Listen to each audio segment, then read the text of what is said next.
Hey everybody, welcome to the Goodness Gracious podcast, broadcast of Grace Community Church in Surprise, Arizona. Pastor Cliff Mansley here with my neighbor and member over at Grace Community Church, new member, Tim Mangin, who was, I'm gonna throw him under the bus for a second. He was a little nervous about all this, but there's nothing to be nervous about. I mean, it's so good to be your neighbor. You and your wife are just terrific, and you were just saying that you've been married to Angela for. It should be 20 years this August. 20 years. Wow. Yeah, and it's all been mist and bliss. Oh yes. You all seem to get along so well, and Angela's got this creative edge. Yes, she does. And do you share some of that creative edge? No, I can't draw a straight line. Is that right? No, You I always, can do the electronics real good. When it comes to artistry, no. She always seems to be involving you in her projects. Yeah. You're in the garden a lot. You're out doing garage stuff Yes. and Helping her build things so that she has something to work with. Yeah. Do that. Yep. How did you meet Angela?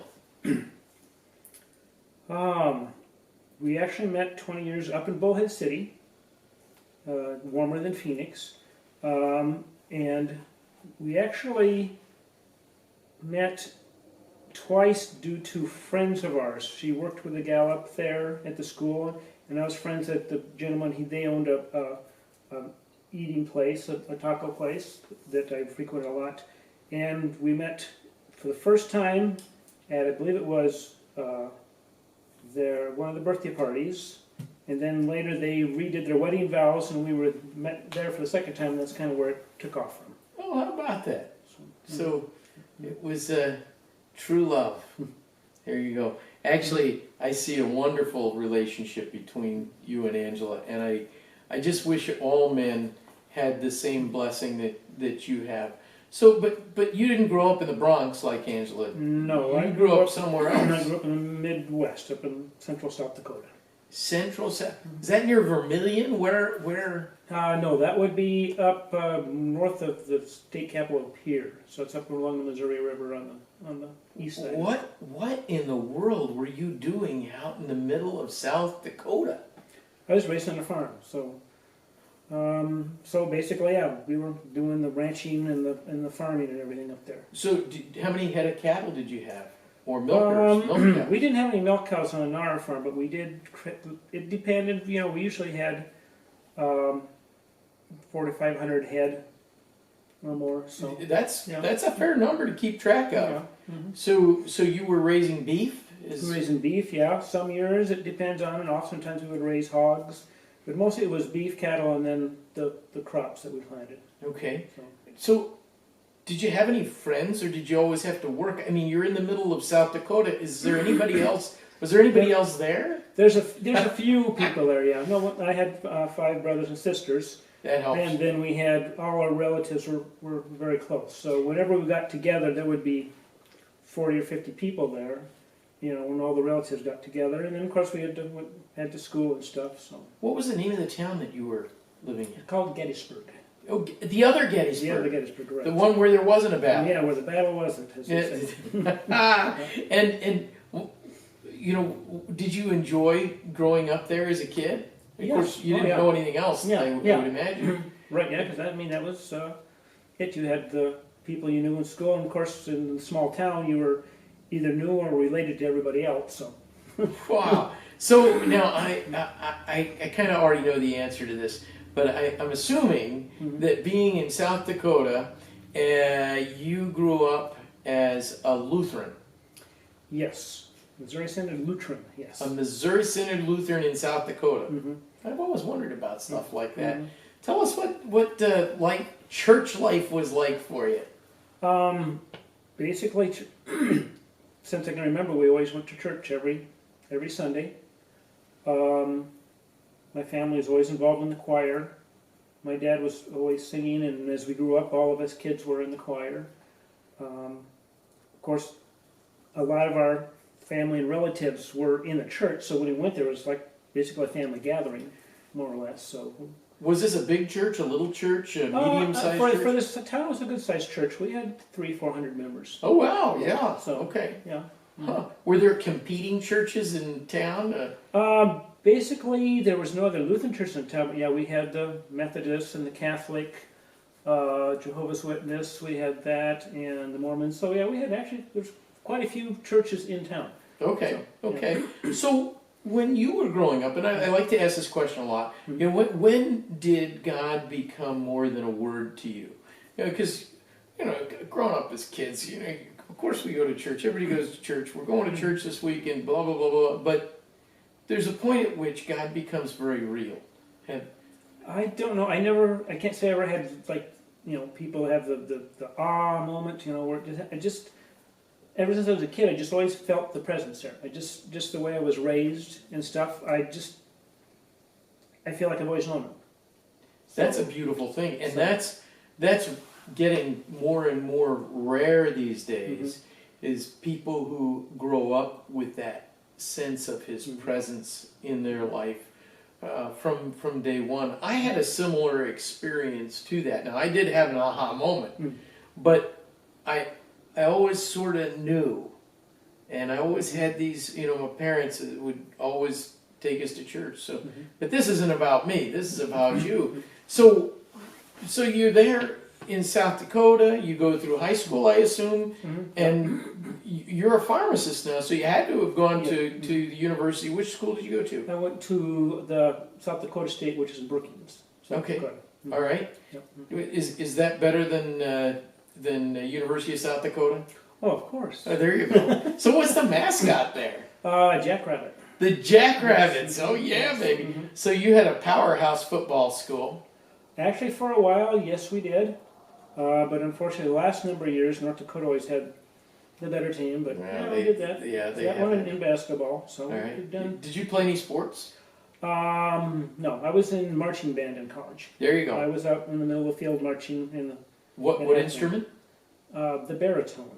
Really? Mhm. Oh, no kidding. How many people were in that marching band? 150 or so. That's it was a big, good size we had a big band. marching band. Yes. Wow. Yeah. So you majored in what at the university? In pharmacy. At the time I went to school, if you went into pharmacy, you could not major in anything else. I Okay. probably, with the sciences I had, I probably could have gone another year and got some majors and minors in something else. But for the most part, with pharmacy, they wanted you to concentrate on that at that time. Okay. How many years did you have to go to school for that? Total for me was 5 at that time. Okay. And then you went to work for whom? Actually, I went to work, came down to Arizona here, and worked for a company that called Revco. And that's when you were in, is it Bullhead? Yeah, I was up in the Bullhead City area most of the time, up there in Kingman and Bullhead City. So you were there, and 20 years ago, you spotted Angela, and you passed out from just amazement at how beautiful she is. And how long did you all date before you got married? I think about a year and a half. Okay. All right. What's your favorite thing about Angela? There's a lot of them. Her cooking.